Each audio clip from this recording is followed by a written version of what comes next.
जय श्री राधे कृष्णा। आपके अपने YouTube चैनल पर आपका स्वागत है। आज हम सुनेंगे गुरुवार की व्रत कथा।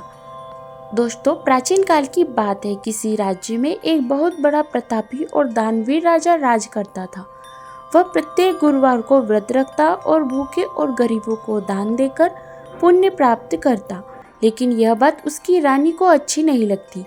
वह ना तो दान देती ना ही व्रत करती और राजा को भी ऐसा करने से मना करती थी। एक बार राजा शिकार खेलने के लिए वन में चले गए। महल में रानी और दासी थी। उसी समय बृहस्पति देव साधु का रूप धारण करके राजा के दरवाजे पर भिक्षा मांगने आए। साधु ने जब रानी से भिक्षा मांगी तो रानी ने कहा कि हे साधु महाराज, मैं इस दान पुण्य से तंग आ गई हूँ। आप कोई ऐसा उपाय बताएं जिससे कि सारा धन नष्ट हो जाए और मैं आराम से रह सकूं। साधु के रूप में बृहस्पति देव ने कहा कि देवी, तुम तो बहुत ही विचित्र हो। संतान और धन से कभी कोई दुखी होता है। अगर अधिक धन है तो इसे शुभ कार्यों में लगाओ। कुंवारी कन्याओं का विवाह कराओ। विद्यालय में बाग बगीचे का निर्माण कराओ। ऐसा करने से तुम्हारे दोनों लोग सुधर जाएंगे। परंतु साधु की इन बातों से रानी को खुशी नहीं हुई। उसने कहा, मुझे तो ऐसे धन की आवश्यकता ही नहीं है जिसे मैं दान में दूं और जिसे संभालने में मेरा समय नष्ट हो जाए। तभी साधु ने कहा, यदि तुम्हारी ऐसी इच्छा है तो जैसा मैं कहता हूँ वैसा ही करना। गुरुवार के दिन तुम अपने घर को गोबर से लीपना, अपने बालों को पीली मिट्टी से धोना और बाल धोते समय स्नान कर लेना। राजा से कहना कि वह गुरुवार को हजामत बनवा ले। भोजन में मांस मदिरा खाए। कपड़ा धोबी के यहाँ धुलने भेजना। इस प्रकार 7 बृहस्पतिवार ऐसा करने से तुम्हारा सारा धन नष्ट हो जाएगा। इतना कहकर साधु रूपी बृहस्पति देव अंतर ध्यान हो गए। साधु के कहे अनुसार बातों को पूरा करते हुए रानी को केवल 3 ही बृहस्पतिवार बीते थे कि राजा की सारी धन संपत्ति नष्ट हो गई और भोजन के लिए भी राजा रानी का परिवार तरसने लगा। तब एक दिन राजा ने रानी से कहा कि रानी, तुम यहीं रहो, मैं दूसरे देश को जाता हूँ, क्योंकि यहाँ पर सभी लोग मुझे जानते हैं, इसलिए मैं कोई छोटा मोटा काम नहीं कर सकता। ऐसा कहकर राजा परदेश चला गया। वहाँ रहे जंगल में लकड़ी काट कर लाता और शहर में बेचता। इस तरह वह अपना जीवन बिताने लगा। इधर राजा के परदेश जाते ही रानी और दासी दुखी रहने लगे।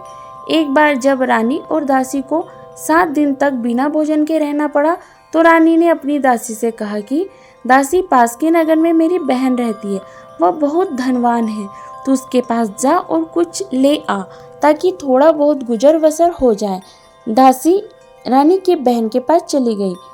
दोस्तों, उस दिन गुरुवार का दिन था और रानी की बहन उस समय बृहस्पतिवार की व्रत कथा सुन रही थी। दासी ने रानी की बहन को अपनी रानी का संदेश दिया, लेकिन रानी की बड़ी बहन ने उसे कोई उत्तर नहीं दिया। जब दासी को रानी की बहन से कोई उत्तर नहीं मिला तो वह बहुत दुखी हुई और उसे बहुत क्रोध आया। दासी ने वापस आकर रानी को सारी बात बता दी। यह सुनकर रानी ने अपने भाग्य को बहुत कोसा, लेकिन उधर रानी की बहन ने सोचा कि मेरी बहन की दासी आई थी परंतु मैंने उसे नहीं बोला, और यह जानकर वह बहुत दुखी हुई। कथा समाप्त करके वह अपनी बहन के घर आई और उससे कहा, बहन, मैं बृहस्पतिवार का व्रत कर रही थी। तुम्हारी दासी मेरे घर आई थी, परंतु जब तक कथा होती है तब तक ना तो उठते हैं ना ही बोलते हैं, इसलिए मैं कुछ नहीं बोली। अब तुम बताओ दासी, ये क्यों आई थी? रानी ने कहा, बहन, मैं तुमसे क्या छुपाऊं, हमारे घर में खाने को अनाज तक नहीं है। ऐसा कहते कहते रानी की आंखें भर आई।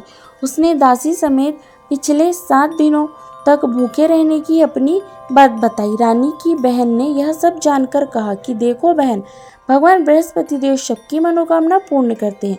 देखो, शायद तुम्हारे घर में अनाज रखा हो। पहले तो रानी को विश्वास नहीं हुआ, पर बहन के आग्रह करने पर उसने अपनी दासी को अंदर भेजा तो उसे सचमुच अनाज से भरा एक घड़ा मिला। यह देखकर दासी को बड़ी हैरानी हुई। दासी ने रानी से कहा कि रानी, जब हमें भोजन नहीं मिला तो हम व्रत ही तो करते हैं, इसीलिए क्यों न इसे व्रत और कथा की विधि पूछ ली जाए ताकि हम भी व्रत कर सके। तब रानी ने अपनी बहन से बृहस्पतिवार के व्रत कथा के बारे में पूछा। रानी की बहन ने बताया कि बृहस्पतिवार के व्रत में चने की दाल और मनुक्का से भगवान विष्णु का केले की जड़ में पूजन करें और दीपक जलाएं। व्रत कथा सुने और पीला भोजन ही ग्रहण करें। इससे बृहस्पति देव प्रसन्न होते हैं। उन्हें व्रत और पूजन की विधि बताकर रानी की बहन अपने घर लौट आई। 7 दिन के बाद जब गुरुवार आया तो रानी और दासी ने व्रत रखा। घुड़साल में जाकर चना और गुड़ भी ले आई।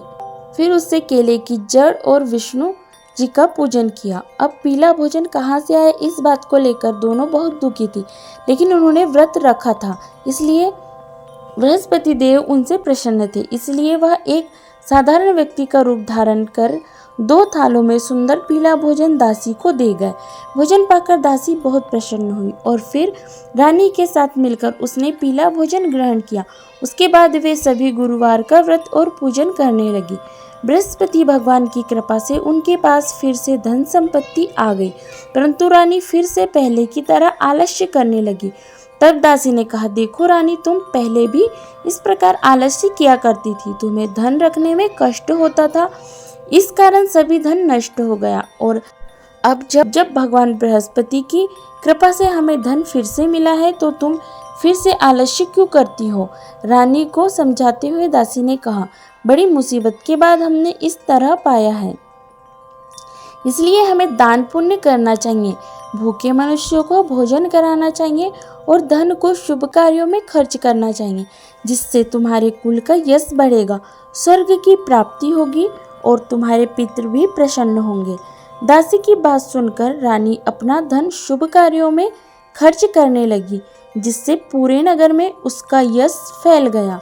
दोस्तों, यह थी बृहस्पतिवार की व्रत कथा। बृहस्पतिवार व्रत कथा के बाद श्रद्धा के साथ आरती करनी चाहिए, जिसके बाद प्रसाद बांटकर उसे ग्रहण करना चाहिए।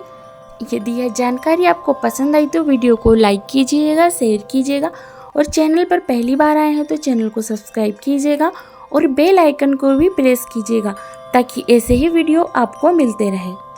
धन्यवाद। जय श्री राधे कृष्णा।